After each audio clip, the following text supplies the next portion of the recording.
Bab 488. Terungkap. Tidak, bagaimana mungkin kamu adalah si iblis warrior yang... Nilaan menggelengkan kepalanya dalam penyangkalan, dan berkata, aku mendengar bahwa warrior yang sangat menarik diri dan suka membunuh di setiap kesempatan. Meskipun kamu tidak suka banyak bicara, tetapi aku dapat mengatakan bahwa kamu adalah orang yang baik. Hei, tapi kamu ini kenapa terlihat seperti iblis? Benar-benar. Hai. Mulut warrior yang berkedut lagi, niat membunuh di matanya memudar, dan dia berkata dengan tenang, apakah kamu pernah melihat warrior yang... Nilaan menggelengkan kepalanya dan berkata, aku belum melihatnya, tetapi telah melihat potretnya. Kemudian, dia mengeluarkan sebuah potret dan menyerahkannya kepada warrior yang dan berkata, lihat. Warrior yang melirik, kelopak matanya berkedut, bukankah orang di potret ini adalah dirinya sendiri? Hanya saja potret ini melukisnya agak terlalu dingin, dan rasanya agak terlalu dekat dengan orang asing. Tapi jujur saja, semakin aku melihatnya, aku semakin merasa bahwa kamu terlihat seperti warrior yang... Nilaan menatap warrior yang dengan tidak suka. Aku adalah warrior yang... Warrior yang jarang-jarang berkata dengan jujur. Nilaan terkejut, kemudian tertawa keras. Setelah beberapa saat tertawa, Nilaan menunjuk ke warrior yang dan berkata, kamu sangat berani berpura-pura menjadi iblis itu. Hati-hati iblis itu tahu, kemudian membunuh semua orang yang memiliki hubungan denganmu hingga bersih. Apakah warrior yang sangat gila? Warrior yang mau tidak mau bertanya. Dia tahu dia memiliki reputasi yang buruk, tetapi dia tidak menyangka itu menjadi begitu buruk. Seharusnya iya. Nilaan berkata, ngomong-ngomong, setelah aku datang ke wilayah selatan, semua orang membicarakannya. Ngomong-ngomong, aku juga mendengar bahwa dia berada di ibu kota kekaisaran. Seluruh keluarga dibunuh sampai bersih, bahkan tidak anak-anak dan orang tua. Kamu berasal dari wilayah selatan, harusnya juga mendengar ini, kan? Apakah ini benar? Itu benar, kata warrior yang... Nilaan tiba-tiba berdiri, mengepalkan tinjunya, dan berkata dengan marah, jika aku, Nilaan bertemu dengan iblis itu, aku akan mengebiri dan memukulinya. Aku, Nilaan akan membantu membela kebenaran. Berbicara tentang ini, Nilaan memandang warrior yang dan bertanya, maukah kamu mendukungku? Yah, itu pasti akan terjadi. Selama orang-orang dengan keadilan di hati mereka, mereka pasti tidak akan membiarkan iblis semacam ini terus merusak dunia. Warrior yang memandang wanita ini berpura-pura menjadi seorang pria. Nilaan, membela kebenaran. Mendukungnya untuk mengebiri dirinya sendiri. Jika bukan karena orang di depannya yang tampaknya berusia 17 atau 18 tahun, dia akan mengira itu adalah Bona. Tak perlu dikatakan, wanita ini pasti cucu atau putri dari beberapa supermaster. Kalau tidak, kebanyakan orang tidak akan pernah bisa membesarkan orang aneh seperti itu. Boom! Tiba-tiba, kapal laut bergetar hebat, dan barang-barang di ruangan itu berguling-guling. Nilaan hampir jatuh ke tanah. Warrior yang mengerutkan kening. Pada saat ini, pintu terbuka. Manajer itu masuk dan berkata, jangan gugup, ini hanya badai tingkat 20, dan akan segera berlalu.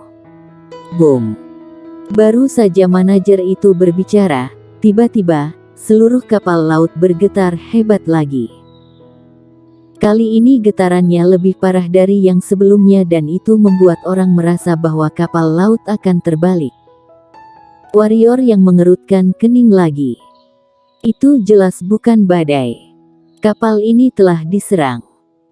Wajah manajer juga memucat, dan berkata, kamu tetap di sini, jangan berjalan-jalan, aku akan pergi melihat.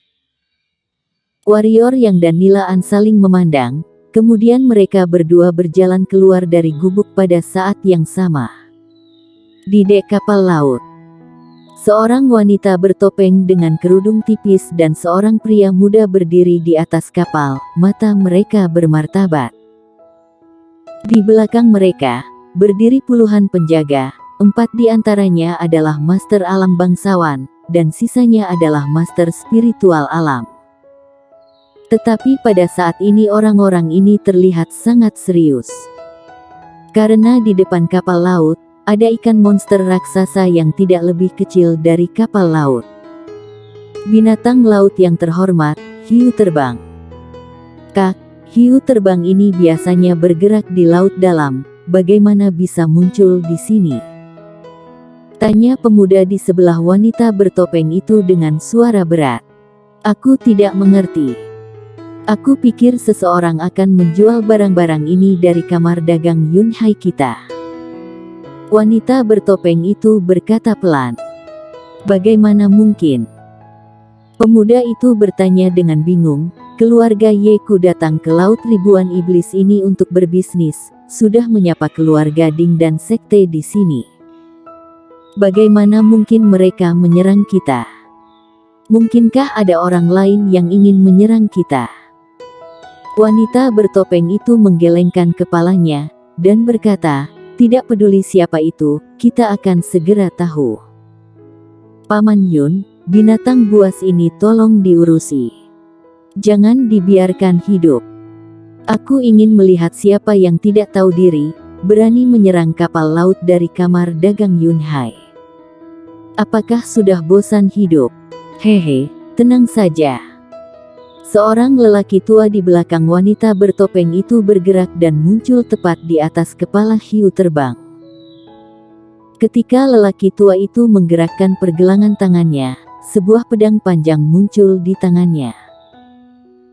Dengan lambaian tangan kanannya, cahaya pedang yang tak terhitung jumlahnya mengalir seperti tetesan air hujan. Dalam sekejap, cahaya pedang itu seterang matahari yang terik, yang sangat mencolok di malam yang gelap ini. Cahaya pedang langsung menyelimuti hiu terbang. Segera, hiu terbang menjerit, tetapi tidak mati.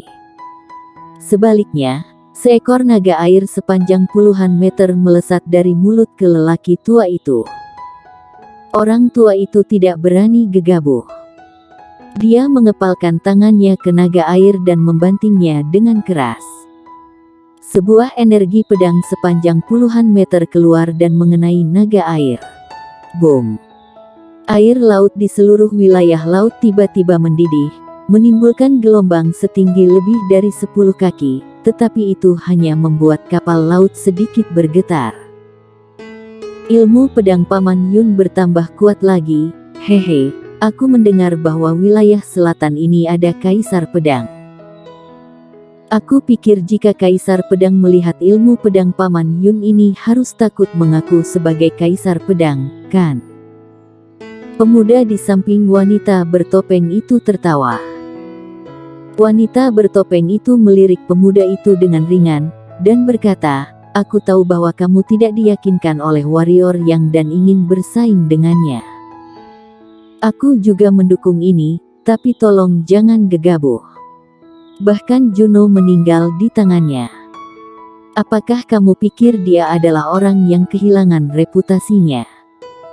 Di dunia ini, banyak orang mati karena kecerobohan dan meremehkan musuh. Prinsip ini telah diucapkan berkali-kali oleh guru, apa kamu tidak bisa mengingatnya? Pria muda itu tampaknya sedikit takut pada wanita bertopeng, jadi dia menyeringai dan tidak berani mengatakan apa-apa. Di udara, wajah lelaki tua itu menjadi serius. Dia tahu bahwa dia agak meremehkan binatang laut di depannya. Pertahanan lawan lebih kuat dari yang dia kira. Meski pedang energinya mengenai lawan, tapi tidak mampu menimbulkan luka yang cukup besar pada lawan. Setelah direnungkan, energi hitam di tubuh lelaki tua itu melonjak gila-gilaan. Dia tahu bahwa dia harus serius. Pada saat ini, ruang di atas hiu terbang bergetar hebat, kemudian 24 pria paruh baya dan seorang wanita muncul di atas hiu terbang. Pada saat yang sama, di sekitar kapal laut Warrior Yang, 4 kapal laut dari kapal laut kamar dagang Yunhai tiba-tiba muncul. Di kapal laut, semuanya adalah master alam spiritual. Melihat adegan ini, wajah lelaki tua yang dipanggil Paman Yun oleh wanita bertopeng itu berubah drastis. Di bawah, wajah wanita bertopeng itu juga sedikit berubah. Karena 20 orang paruh baya di atas hiu terbang ini semuanya adalah master alam bangsawan. Semua orang di kapal laut kamar dagang Yunhai menghadapi musuh besar. "Siapa kalian?" Wanita bertopeng itu berkata dengan sungguh-sungguh. Seorang pria paruh baya berjalan 2 langkah ke depan, berhenti di kehampaan, dan berkata, "Aku adalah tetua keempat dari Sekte Iblis Langit. Aku tidak memiliki kebencian terhadap kamar dagangmu. Kami hanya ingin menemukan 1 orang. Serahkan orang ini dan aku akan segera pergi, tidak akan mengganggu kalian." Kamar dagang Yunhai ini juga memiliki beberapa latar belakang di wilayah tengah. Sekte Iblis Langit dan lainnya secara alami tidak berani saling menyinggung satu sama lain. "Siapa?" tanya wanita bertopeng itu.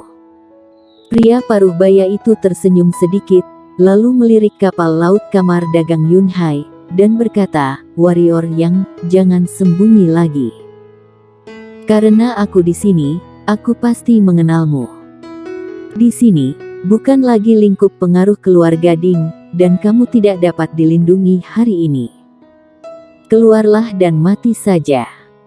Yakinlah, aku tidak akan membiarkanmu mati jelek. Bagaimanapun, kamu juga Kaisar Pedang." Warrior Yang, Kaisar Pedang. Semua orang terkejut. Di samping Warrior Yang, Nilaan tetap dalam keadaan linglung, lalu tiba-tiba menoleh untuk melihat Warrior Yang, kemudian mundur belasan langkah ke belakang dengan suara, "Ah," dan menunjuk ke Warrior Yang dengan gemetar, kamu adalah iblis besar, kamu." Warrior Yang memutar matanya, wanita ini. Dia menggelengkan kepalanya dan tidak peduli dengan wanita ini. Warrior Yang menarik napas dalam-dalam. Pada akhirnya, dia tetap ditemukan. Di mata semua orang yang terkejut dan penasaran, Warrior Yang perlahan datang ke geladak. Wanita bertopeng dan pemuda itu juga menatap Warrior Yang dengan rasa ingin tahu. Kali ini, terutama pemuda itu, selain rasa penasaran, terdapat kemeriahan dan jiwa pertarungan di matanya. "Hei!" Pada saat ini, suara Nilaan tiba-tiba datang dari belakang Warrior Yang dan Warrior Yang menoleh untuk melihat. Nilaan ragu-ragu dan berkata, "Yah, iblis besar, jika kamu mati nanti, aku akan membantu menguburkan mayatmu." Otot wajah Warrior Yang berkedut hebat dan menatap Nilaan dengan sengit. Dia memutuskan untuk tidak berbicara dengan wanita ini dan tidak bisa berkomunikasi secara normal dengan wanita ini. Warrior Yang berbalik, dan pedang seketika muncul di tangannya. Setelah 2 langkah ke depan, kotak pedang biru muncul di belakangnya. Saat dia sampai di tengah pelat baja, sayap pedang Jouyu juga muncul di belakangnya.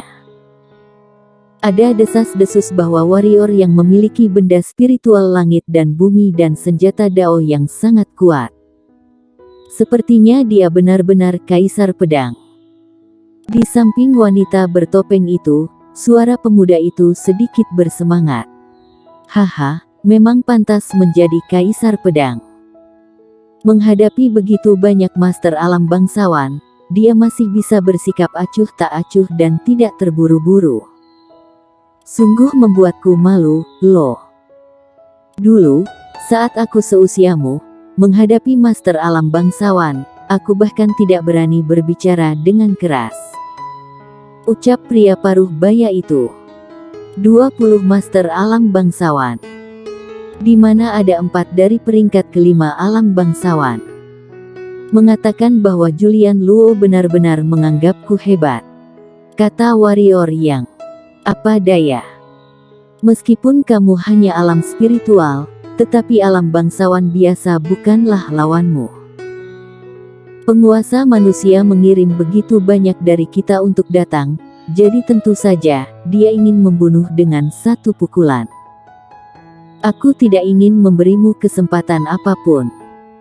Sekarang, bagaimana kalau kamu bunuh diri saja? Kalau kami menyerang, seorang kaisar pedang, mungkin akan mati tanpa tersisa tulang. Kata pria paruh baya itu. Bersambung.